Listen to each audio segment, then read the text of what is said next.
ಓ ರಾಜಮಾತೆ ಶಿವಗಾಮಿ. ಸುಮತಿ ಅಮ್ಮನವ್ರು ಇಲ್ಲಿ. ಸುಮತಿ ಅಮ್ಮ, ಹೇಗೆ ಅನ್ಸ್ತದೆ ಮಗನ್ ಮದುವೆ? ಮಗನ್ ಮದ್ವೆ ಆಹಾ ಅದ್ಭುತವಾಗಿತ್ತು. ಶಿವು ಮನೆಯವ್ರು ಎಷ್ಟು ಒಳ್ಳೆಯವರು ಅಂತ ಗೊತ್ತಾಯ್ತು. ಮಾರಿಗುಡಿ ಶಿವು ಅಂದ್ರೆ ಸುಮ್ನೆನಾ? ಮಾರಿಗುಡಿ ಶಿವು ತಂಗಿ ನಮ್ಮನೆ ಸೊಸೆಯಾಗಿ ಬರ್ತಾ ಇದ್ದಾಳೆ ಅನ್ನೋದೇ ಒಂದು ದೊಡ್ಡ ಅದ್ಭುತ, ಸಂತೋಷ, ಸಂಭ್ರಮ, ಸಡಗರ ಎಲ್ಲಾನು. ಏನೋ ಒಂದು ಆಸೆ, ನನ್ನ ಮಗ ಮುಂದೆ ಸರಿ ಹೋಗ್ತಾನೆ, ನಮ್ಮನೆ ಮತ್ತೆ ನಾನು ನನ್ನ ಮಗ ರಾಜ್ಕುಮಾರನಾಗ್ತೇನೆ, ಮತ್ತೆ ಮಹಾರಾಣಿಯಾಗಿ ನನ್ನ ಸೊಸೆ ಇರ್ತಾಳೆ ಅನ್ನೋದು ಒಂದು ಆಸೆ. ಖಂಡಿತವಾಗ್ಲು ನಾವು ನಟ್ಟು ಬೋಲ್ಟ್ ಎಲ್ಲ ಅವ್ರದ್ದು ಟೈಟ್ ಮಾಡಿ ನಾವು ಸರಿ ಮಾಡ್ತೀವಿ. ನೋಡೋಣ, ಖಂಡಿತ. ಬಹಳವಾದ ಅದ್ಭುತವಾದ ಕತೆ ಇದೆ ಮುಂದೆ, ಖಂಡಿತವಾಗಿ ಕಾದು ನೋಡ್ಬೇಕು. Thank you. ಜಾಸ್ತಿ ಮಾತಾಡ್ಸೋದ್ ಬೇಡ, ಎಲ್ಲ ಹೇಳ್ಬಿಡ್ತಾರೆ. ಥ್ಯಾಂಕ್ ಯು ಮಾ, ಥ್ಯಾಂಕ್ ಯು. ಓ ನಮ್ಮ ಲೇಡೀಸ್ ಗ್ಯಾಂಗ್ ಎಲ್ಲ ಇಲ್ಲಿ ಕೂತಿದ್ದಾರೆ. ಅತ್ತೆಯರಿದ್ದಾರೆ, ಇಂದ್ರಾಣಿ ಅವ್ರು ಇದ್ದಾರೆ, ಅಜ್ಜಿ ಇದ್ದಾರೆ. ಒಂದ್ ರೌಂಡ್ ಪಟ ಪಟ ಅಂತ ಮಾತಾಡ್ಸ್ಬಿಡೋಣ ಬನ್ನಿ. ಅಯ್ಯೋ ಆನ್ ಸ್ಕ್ರೀನ್ ಅಲ್ಲಿ ಅವ್ರು ಹಿಂಗ್ ಮಾತಾಡ್ತಾರೆ, ಆಫ್ ಸ್ಕ್ರೀನ್ ಅಲ್ಲಿ ಏನ್ ಮಾತಾಡ್ಬೇಕಪ್ಪ ಅಂತಾರೆ. ನನ್ನ ಮರಿ ಮೊಮ್ಮಗನಿಗೆ ಶಿವಣ್ಣ ಅವ್ರ ಮನೆಯಿಂದ ಹೆಣ್ಣು ತಂದು ಮದುವೆ ಮಾಡ್ಕೊಳ್ತಾ ಇದ್ದೀವಿ. ತುಂಬಾ ಚೆನ್ನಾಗಿ ನೋಡ್ಬೇಕು ಅಂತ ನೋಡ್ಕೊಂಡಿದೀವಿ. ಕರೆಕ್ಟ್ 2 ವಾಕ್ಯಕ್ಕೆ 2 ಮಾರ್ಕ್ಸ್ ನಿಮಗೆ. 2 ವಾಕ್ಯದಲ್ಲಿ ಉತ್ತರಿಸಿದ್ದಾರೆ. ಥ್ಯಾಂಕ್ ಯು ಮಾ, ಥ್ಯಾಂಕ್ ಯು ಸೋ ಮಚ್. ಈಗ ನಮ್ಮ ಚಿಕ್ಕತ್ತೆ ಅಂದ್ರೆ ಚಿಕ್ಕತ್ತೆ ಇದ್ದಾರೆ. ಚಿಕ್ಕತ್ತೆ ಏನ್ ಹೇಳ್ತಾರೆ ಅಂತ ಒಂದ್ಸಲ ಕೇಳ್ಬಿಡೋಣ. ಮತ್ತೆ ನಿಮ್ಮ 2 ಸವಿ ನುಡಿ. ಎಲ್ರಿಗೂ ನಮಸ್ಕಾರ. ಇವತ್ತು ನಮ್ಮ ಅಣ್ಣಯ್ಯನ ತಂಗಿ, ಮುದ್ದಿನ ತಂಗಿ ರಾಣಿ ಮದ್ವೆ ನಡೀತಾ ಇದೆ. ನೋಡಿ ಎಷ್ಟು ಗ್ರ್ಯಾಂಡ್ ಆಗಿ ಎಲ್ಲ ಡೆಕೋರೇಷನ್ ಮಾಡಿದ್ದಾರೆ. ಮದ್ವೆನ ಎಲ್ರು ಖುಷಿಯಾಗಿ ಮಾಡ್ಕೊಡ್ತಾ ಇದೀವಿ. ಇವರು ಇಷ್ಟೊಂದು ಪೊಲೈಟ್ ಆಗೆಲ್ಲ ಮಾತಾಡೋರಲ್ಲ, ಇದು ಕ್ಯಾಮ್ರಾಗ ಮಾತ್ರ ಮಾತಾಡ್ತಾರೆ. ನಿಮ್ದು ರಿಯಲ್ ಆಗಿ ಮಾತಾಡೋದು ಒಂದ್ಸಲ ನೋಡ್ಸಿ ನೋಡೋಣ. ರಿಯಲ್ ಆಗಿ ಮಾತಾಡೋದಾ? ಆಕ್ಚುಲಿ ಮದುವೆ ಮಾಡ್ತಿರೋದು ನನಗೆ ಇಷ್ಟ.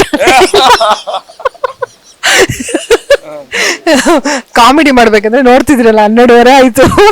12 ಗಂಟೆಗೆ ಕಾಸ್ಟ್ಯೂಮ್ ಚೇಂಜ್ ಮಾಡ್ಕೊಂಬತ್ತು ಇವಾಗ ರೆಡಿಯಾಗಿ ಕೂತಿದೀವಿ. ಎಲ್ಲರೂ ಮನೇಲಿ ಮಲಗ್ತಾ ಇದಾರೆ. ಬೇಡ ಇವರು ಇನ್ಸೈಡ್ ಸೀಕ್ರೆಟ್ಸ್ ಎಲ್ಲ ಹೇಳ್ಬಿಡ್ತಾರೆ, ಸಾಕು ನಿಮ್ಗೆ. Okay bye. ಈಗ ಆಕ್ಚುಲಿ ಇವರಿಂದಾನೇ ಒಂದ್ ಲೆಕ್ಕದಲ್ಲಿ ಮದುವೆಯ ಮುಕ್ರಿ. ಅದಕ್ಕೋಸ್ಕರ ಒಂದ್ಸಲ ಕೇಳ್ಬಿಡೋಣ ಇವ್ರು ಏನ್ ಹೇಳ್ತಾರೆ ಅಂತ. ನಾವು ಮದ್ವೆ ಮಾಡ್ಕೊಳ್ತಾ ಇರೋದು ಯಾಕೆ ಅಂದ್ರೆ ಅವರಿಂದ ಆಸ್ತಿ ಬರುತ್ತೆ ಅಂತ. ಆಸ್ತಿನ ಲಪ್ಟಾಯಿಸೋಕೋಸ್ಕರ ಮದ್ವೆ ಮಾಡ್ಕೊಳ್ತಾ ಇದ್ವಿ. ಸೊ ಮುಂದೆ ಏನಾಗುತ್ತೆ ಅಂತ ನೀವು ಅಣ್ಣಯ್ಯ ನೋಡಿದ್ರೆ ಮಾತ್ರ ಗೊತ್ತಾಗುತ್ತೆ. 2 ಮಾತು ಹಾಳಾಯ್ತು. ಅಯ್ಯೋ ಮುಗಿಸೇ ಬಿಟ್ರು. ನಾನು ಎಲ್ಲಿ ಮದ್ವೆ ನಿಲ್ಲಿಸ್ಬಿಡ್ತೀನಿ ಅಂತ ನನ್ ಗಂಡ ಫೋಟೋ ಎಲ್ಲ ತೋರಿಸಿ ನನ್ಗೆ ನನ್ ಬಾಯಿಗೆ ಬೀಗ ಹಾಕ್ಬಿಟ್ಟಿದ್ದಾರೆ. ನಾನೇನು ಮಾತಾಡಕ್ಕೆ ಆಗ್ತಿಲ್ಲ, ಬರೀ ಮೈಂಡ್ ವಾಯ್ಸ್ಗಳು ನಂದು. ಈ ಮದ್ವೆ ನಿಂತೋದ್ರೆ ಚೆನ್ನಾಗಿರುತ್ತೆ, ರಾಣಿ ಜೀವನ ಉಳ್ಕೊಂಡ್ರೆ ಚೆನ್ನಾಗಿರುತ್ತೆ ಅಂತ ಬರೀ ಮೈಂಡ್ ವಾಯ್ಸ್ಗಳು ಆಗ್ಬಿಟ್ಟಿದ್ದಾರೆ ನಂದು. ನಮ್ದು ಬರೀ ರಾಣಿ ಮದ್ವೆ ಆದ್ರೆ ಚೆನ್ನಾಗಿರುತ್ತೆ, ಅವಳು ಮನೆಗೆ ಸೊಸೆಯಾಗಿ ಬಂದ್ರೆ ಚೆನ್ನಾಗಿರುತ್ತೆ, ಅವಾಗ ನಮ್ ಮನೆ ಉದ್ಧಾರ ಆಗುತ್ತೆ, ನಮ್ ಮೈಂಡ್ ವಾಯ್ಸು. ಸೂಪರ್. ನನಗೊಂಚೂರು ಪ್ರೆಷರ್ ಇದೆ ಕಾಸ್ಟ್ಯೂಮ್ ಚೇಂಜ್ಗೆ. ರಾತ್ರಿ 12:30 ಆಗಿದೆ. ಇದು ಇನ್ಸೈಡ್ ಸೀಕ್ರೆಟ್. ನಾನು ಹೋಗ್ತಾ ಇದ್ದೀನಿ. ಅದಕ್ಕಿಂತ ಮುಂಚೆ ನಮ್ ದೊಡ್ಡತೆ ಕೊಡ್ತೀನಿ. ಅವರೊಂದಷ್ಟು ಮಾತುಗಳನ್ನ ಹೇಳ್ತಾರೆ, ಅವ್ರ ಅಭಿಪ್ರಾಯಗಳನ್ನ ಅವ್ರು ಕೇಳ್ತಾ ಇರಿ. ಅಷ್ಟಲ್ಲಿ ನಾನು ವಾಪಸ್ ಬರ್ತೀನಿ. ಬಾಯ್. Thank you. ಏನ್ ಎಲ್ರು ಆಲ್ರೆಡಿ ಹೇಳ್ಬಿಡ್ತಾರೆ. ಒಂದ್ 4 ದಿನದಿಂದ ನಿಜವಾಗ್ಲೂ ಮದ್ವೆ ಮನೇಲಿ ಹೇಗಿದೀವೋ ಹಾಗಿದೀವಿ. ಏನು ರೇಷ್ಮೆ ಸೀರೆಗಳು ಉಟ್ಕೊಳ್ತಾ ಇದೀವಿ, ಹೂವುಗಳು ಮುಡ್ಕೊಂಡು ಮಜಾ ಮಾಡ್ತಾ ಇದೀವಿ. ನಾವೆಷ್ಟು ಮಜಾ ಮಾಡಿದೀವೋ ನೀವು ಸ್ಕ್ರೀನಲ್ಲಿ ನೋಡ್ತಾ ಅಷ್ಟೇ ಮಜಾ ಮಾಡಿ ಅಂತ ಕೇಳ್ಕೊತೀನಿ ಅಷ್ಟೇ. ನೋಡೋಣ ಸ್ಕ್ರೀನ್ ಮೇಲೆ ನೋಡಿ. Thank you so much madam. And ಹಿಂಗೇನೆ ಎಲ್ಲರೂ ಕೂಡ ನಾವು ಮದುವೆನ ಎಂಜಾಯ್ ಮಾಡಿ ನೀವು ನಿಲ್ಸೋದ್ರಲ್ಲಿ ಪ್ರಯತ್ನ ಪಡಿ madam. Thank you so much. So ನೋಡ್ತಾ ಇರ್ಬೋದು, ಒಂದ್ ಕಡೆ ಎಲ್ಲ ಆರ್ಟಿಸ್ಟ್ಗಳು ಕೂಡ ಮದುವೆಗೆ ಎಲ್ಲಾನು ಕೆಲವರು ನಿಲ್ಸೋದಕ್ಕೆ ಪ್ರಯತ್ನ ಪಡ್ತಿದ್ರೆ, ಇನ್ನೊಂದ್ ಕಡೆ ಕೆಲವರು ಎಲ್ಲಾನು ಕೂಡ ಮದುವೆಯನ್ನ ಎಂಜಾಯ್ ಮಾಡೋದಕ್ಕೆ ನೋಡ್ತಾ ಇದ್ದಾರೆ. ಸೊ ಈಗಾಗಲೇ ಎಲ್ಲರೂ ಕೂಡ ನಿಂತ್ಕೊಂಡಿದ್ದಾರೆ. ಸೊ ಒಂದಷ್ಟು ಆರ್ಟಿಸ್ಟ್ಗಳೆಲ್ಲರೂ ಕೂಡ ಕೂತ್ಕೊಂಡಿದ್ದಾರೆ. ಪಾಪ ಮಧ್ಯರಾತ್ರಿ 12:30 1 ಗಂಟೆ, ಸೊ 1:15 ಆಗ್ತಾ ಬಂದಿದೆ. ಅಂತದ್ರಲ್ಲೂ ಕೂಡ ತಮ್ಮ ಡೆಡಿಕೇಶನ್ ಮೂಲಕ ಎಲ್ಲರೂ ಕೂಡ ಕೂತಿದ್ದಾರೆ. ಈ ಕಡೆ ಇಲ್ಲಿ ಟೆಕ್ನಿಕಲ್ ಟೀಮ್ ಎಲ್ಲಾನು ಕೂಡ ಡಿಸ್ಕಸ್ ಮಾಡ್ತಾ ಇದ್ದಾರೆ, ಯಾವ ರೀತಿ ಮಾಡಬೇಕು, ಹಾಗೇನೆ ಮದುವೆ ಸೀನ್ಸ್ ನ ಯಾವ ರೀತಿ ಪ್ಲಾನ್ಸ್ ಮಾಡಬೇಕು ಅಂತ ಹೇಳ್ಬಿಟ್ಟು ಟೆಕ್ನಿಕಲ್ ಟೀಮ್ ಆಗಿರ್ಬೋದು, ಪ್ರೊಡ್ಯೂಸರ್ ಆಗಿರ್ಬೋದು, ಡೈರೆಕ್ಟರ್ ಆಗಿರ್ಬೋದು ಎಲ್ಲಾನು ಥಿಂಕ್ ಮಾಡ್ತಾರೆ. ಇನ್ನೊಂದ್ ಕಡೆ ಸೆಟ್ ಬಾಯ್ಸ್ ಎಲ್ಲಾನು ಕೂಡ ನಾವು ಏನ್ ಡೆಕೋರೇಷನ್ಸ್ ಎಲ್ಲ ನೋಡಿರ್ತೀವಿ, ಬಟ್ ಅದೆಲ್ಲ ಕ್ಲೀನ್ ಮಾಡ್ಕೋಬೇಕು ಅಂತಂದ್ರೆ ಪಾಪ ಸೆಟ್ ಬಾಯ್ಸ್ ಎಲ್ಲಾನು ಕೂಡ ಎಷ್ಟು ನೀಟಾಗಿ ಕ್ಲಿಯರ್ ಆಗಿ ಎಲ್ಲರೂ ಕೂಡ ತುಂಬಾ ಹಾರ್ಡ್ ವರ್ಕ್ ಅನ್ನ ಕೊಟ್ಟು ಮಾಡ್ತಿದ್ದಾರೆ. ಸೊ ರಾಣಿಯವರ ಮದುವೆ ಸಂಭ್ರಮಕ್ಕೆ ಆಗಿರುವಂತಹ ಸೆಟ್ ಇದಾಗಿದೆ. ನೀವು ನೋಡ್ತಾ ಇರ್ಬೋದು, ಸಖತ್ತಾಗಿ ಸೂಪರ್ ಆಗಿ ಯಾವುದೇ ರೀತಿಯಾದಂತಹ ಒಂದಷ್ಟು ಕುಂದು ಕೊರತೆಗಳನ್ನು ಕೂಡ ಇಟ್ಕೊಳ್ದೆ ನೀಟಾಗಿ ರಾಣಿಯವರ ಮದುವೆ ಸಂಭ್ರಮವನ್ನ ಈ ಒಂದು ಅಣ್ಣಯ್ಯ ಧಾರಾವಾಹಿ ಸಂಭ್ರಮವನ್ನ ಹಾಗೇನೆ ಅಣ್ಣಯ್ಯ ಸೀರಿಯಲ್ ನಲ್ಲಿ ನೋಡ್ತಾ ಇರ್ಬೋದು. ಸೊ ಇಲ್ಲಿ ಈಗ ಹಾಗೇನೆ ಮಾತಾಡ್ತಾ ಹೋಗೋಣ. ಇಲ್ಲಿ ಒಂದಷ್ಟು ರಾಣಿಯವರು ಹಾಗೇನೆ ಇವರೇ ಇದ್ದಾರೆ. ಸೊ ನಾನು ಅವ್ರನ್ನ ಮಾತನಾಡಿಸ್ತೀನಿ. ಸೊ ಈಗ ಆಗ್ಲೇ ಅಣ್ಣಯ್ಯ ಅವರು ಮಾತನಾಡಿಸ್ಬೇಕಾದ್ರೆ ಇವ್ರು ಸಿಕ್ಕಿರ್ಲಿಲ್ಲ, ಪಾಪ ವಿಲನ್ ಆಗಿ ಎಲ್ಲರೂ ಕೂಡ ಇದ್ರು. ಹೆಂಗೆ ಎಂಜಾಯ್ ಮಾಡ್ತಿದ್ದಾರೆ ರಾಣಿಯವರ ಮದುವೆಯನ್ನ? ಸರ್ ಮಧ್ಯರಾತ್ರಿ 1 ಗಂಟೆ ಆಗ್ಬಿಟ್ಟಿದೆ. ಸೊ ಮಲ್ಕೊಂಬಿಟ್ಟಿದ್ದೆ. ನನ್ನ ಶೂಟ್ ಮುಗ್ದಿತ್ತು ಅಂದ್ಬಿಟ್ಟು ತುಂಬ ಖುಷಿ ಆಗುತ್ತೆ. ತುಂಬ ಚೆನ್ನಾಗಿ ಎಂಜಾಯ್ ಮಾಡ್ತಾ ಇದ್ದೀವಿ. ನಡೀತಾ ಇದೆ, ಏನು ಮಾತಾಡಬೇಕು ಅಂತ ಗೊತ್ತಾಗ್ತಾ ಇಲ್ಲ.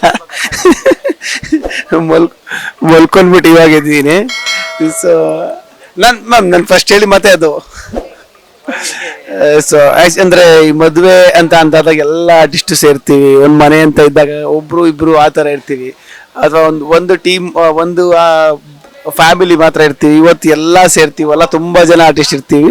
ಸೊ ಎಲ್ಲರೂ ಸೇರಿ ಎಲ್ಲ ಒಂದು ಸೀನ್ನ ತುಂಬ ಫನ್ ಮಾಡ್ಕೊಂಡು ಎಂಜಾಯ್ ಮಾಡ್ತೀವಿ.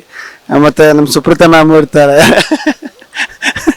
ಸೊ ಸೊ ಸೊ ಎಲ್ಲರೂ ಜೊತೆಗೆ ಸೇರಿದಾಗ ಎಂಜಾಯ್ಮೆಂಟ್ ಅನ್ನೋದು ತುಂಬ ಚೆನ್ನಾಗಿರುತ್ತೆ. ಮತ್ತು ಅಣ್ಣಯ್ಯ ಸೆಟ್ಟು ಕಂಪ್ಲೀಟ್ ಫ್ಯಾಮಿಲಿ ಕೂಡ ಅದೇ ಥರ ಇದೆ. ಅಂದರೆ ಕೋ ಆರ್ಟಿಸ್ಟ್ ಆಗಲಿ, ಜೊತೆಗೆ ಮಾಡೋ ಕ್ಯಾರೆಕ್ಟರ್ಸ್ಗಳು ಎಲ್ಲ ತುಂಬ ಆ ಫ್ರೆಂಡ್ಶಿಪ್ ತುಂಬ ಚೆನ್ನಾಗಿದೆ ಈ ಸೆಟ್ಟಲ್ಲಿ. ತುಂಬ ಖುಷಿಯಾಗುತ್ತೆ ಇಲ್ಲಿ ವರ್ಕ್ ಮಾಡೋಕ್ಕೆ. ಎಸ್, ನಡೀತಾ ಇದೆ ರಾಣಿ ಮದುವೆ. ನೋಡೋಣ ಹೇಗಾಗುತ್ತೆ ಅಂತ ಅಂದ್ಬಿಟ್ಟು.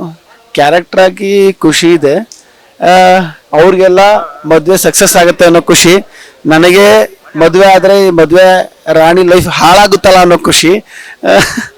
ಸೊ ಎಸ್, ನೋಡೋಣ ಮುಂದೆ ಏನಾಗುತ್ತೆ ಅಂತ ಅಂದ್ಬಿಟ್ಟು. ಈಗ ನೀವು ಮತ್ತೆ ನಿಮ್ಮ ಅಪ್ಪ ಅವರು ಯಾವಾಗ್ಲೂ ಕೂಡ ಅಣ್ಣಯ್ಯ ಅವರ ಫ್ಯಾಮಿಲಿಗೆ ಒಂದು ಕೇಡನ್ನ ಬಯಸೋದಕ್ಕೆ ಇರ್ತೀರಾ, ಕ್ಯಾರೆಕ್ಟರೈಸೇಷನ್ ಪ್ರಕಾರ. ಪರ್ಸನಲ್ ಆಗಿ ಬರ್ತಿಲ್ಲ. ಸೊ ಈ ಮದುವೆಯನ್ನು ನಿಲ್ಸೋದಕ್ಕೆ ಪ್ಲಾನ್ ಮಾಡ್ತಿದ್ರ, ನಡ್ಸೋದಕ್ಕೆ ಪ್ಲಾನ್ ಮಾಡ್ತಿದ್ರ? ಅದೇ ಇಲ್ಲಿ ನಾರ್ಮಲ್ ಪರ್ಸನ್ ಆಗಿ ಎಂಜಾಯ್ ಮಾಡ್ತಾ ಇದೀನಿ. ಕ್ಯಾರೆಕ್ಟರ್ ಆಗಿ ಮದುವೆ ಆಗಬೇಕು, ಆದರೆ ಅವಳ ಲೈಫ್ ಹಾಳಾಗುತ್ತೆ ಅನ್ನೋದು ನಮಗೆ ಪ್ಲಾನ್. ನಾನು ಅಪ್ಪಯ್ಯ ಸೇರ್ ಪ್ಲಾನ್ ಮಾಡಿರೋದು. ಈ ಪೆದ್ದಂಗೆ ಕಟ್ಟಿದ್ರೆ ಈ ಥರ ಏನೋ ಒಂದು ಆಗುತ್ತೆ. ಯಾಕಂದ್ರೆ ಸೋಮೇಗೌಡ ನಾಗೇಗೌಡರು ಮನೆಗೆ ಹೋಗ್ತಾ ಇರೋದು. ಸೊ ಅವರು ನರಕ ತೋರಿಸ್ತಾರೆ ಇವಳಿಗೆ ಅನ್ನೋದು ನಮ್ಮ ಪ್ಲಾನು. ಸೊ ವಾಟ್ ಎವರ್ ಮುಂದೆ ಬೇರೆ ಏನಾಗ್ಬೋದು ಅದು ಗೊತ್ತಿಲ್ಲ. ಬಟ್ ನಮ್ಮ ಪ್ರಕಾರ ಅವಳ ಲೈಫ್ ಹಾಳಾಗುತ್ತಲ್ಲ ಅನ್ನೋ ಖುಷಿ. ಶಿವಣ್ಣನ ಫ್ಯಾಮಿಲಿಲಿ ಇವಳ ಲೈಫ್ ಏನೋ ಒಂದು ಉದ್ಧಾರ ಆಗುತ್ತಲ್ಲ ಅನ್ನೋ ಖುಷಿ. ನಮಗೆ ಮತ್ತೆ ಅಪ್ಪನಿಗೆ ಇವಳ ಲೈಫ್ ಹಾಳಾಗುತ್ತೆ ಅನ್ನೋ ಖುಷಿ. ಸೊ ನೋಡಬೇಕು. ಅಣ್ಣಯ್ಯ ಸೀರಿಯಲ್ ನಿಮ್ಮ ಮದುವೆ ಯಾವಾಗ ಅಂತ? ಅದೇ ಮೊದಲೇ ಆಗ್ಬೇಕಿತ್ತು, ಬಟ್ ಇವಾಗ ಇಬ್ರದ್ದು ಆಗೋಯ್ತು. ನೆಕ್ಸ್ಟ್ ಗೊತ್ತಿಲ್ಲ, ಮೋಸ್ಟ್ಲಿ ನಮ್ದೇ ಈಗ ಇರುತ್ತೆ. ಇನ್ನು ಕೊನೆ ತಂಗಿ ಅಷ್ಟೇ ಉಳಿದಿರೋದು. ಸೊ ಅವಳಿನ್ನೂ ಚಿಕ್ಕವಳು. ನೆಕ್ಸ್ಟ್ ನಮ್ದೇನೆ. ಈಗ ಆಲ್ರೆಡಿ ನನ್ನ ರತ್ನ ಕಾಳಾಕೋಕೆ ಶುರು ಮಾಡಿದ್ದೀನಿ. ಅದೇ ನೆಕ್ಸ್ಟ್ ಪಕ್ಕ ನಂದೇ ಇರುತ್ತೆ. ಸ್ವಲ್ಪ ಟೈಮ್ ತಗೊಳುತ್ತೆ. ಅಂದ್ರೆ ಮುಂದಿನ ದಿನಗಳಲ್ಲಿ ನಿಮ್ಮ ಮತ್ತೆ ರತ್ನ ಅವ್ರ ಮದುವೆ ಆಗಬಹುದು? ಅದು ಗೊತ್ತಿಲ್ಲ, ಆಗಬಹುದು, ಆಗದೇನೆ ಇರಬಹುದು. ಬಟ್ ನಾನಂತೂ ಆಗಲೇಬೇಕು ಅಂತ ಪಣ ತೊಟ್ಟು ಓಡಾಡ್ತಾ ಇದ್ದೀನಿ. ಒಳ್ಳೇದಾಗ್ಲಿ ನಿಮ್ಮ ಪ್ರಯತ್ನಕ್ಕೆಲ್ಲಾನು ಕೂಡ. All the best. ಸೊ ಈಗಾಗಲೇ ಆರ್ಟಿಸ್ಟ್ಗಳೆಲ್ಲರೂ ಕೂಡ ಹೋಗ್ತಾ ಇದ್ದಾರೆ ಒಬ್ಬೊಬ್ಬರಾಗಿ. ಯಾಕೆಂತಂದ್ರೆ ಮಿಡ್ ನೈಟು ಕೂಡ ಒಂದು ಸ್ವಲ್ಪನೂ ಕೂಡ ಡೆಡಿಕೇಶನ್ನ ಬಿಟ್ಕೊಳ್ಳದೆ ಎಲ್ಲ ಆರ್ಟಿಸ್ಟ್ಗಳು ಕೂಡ ತಮ್ಮ ತಮ್ಮ ಒಂದು ಕೆಲಸಗಳನ್ನ ಮಾಡೋದಕ್ಕೆ ಹೊರಟಿದ್ದಾರೆ.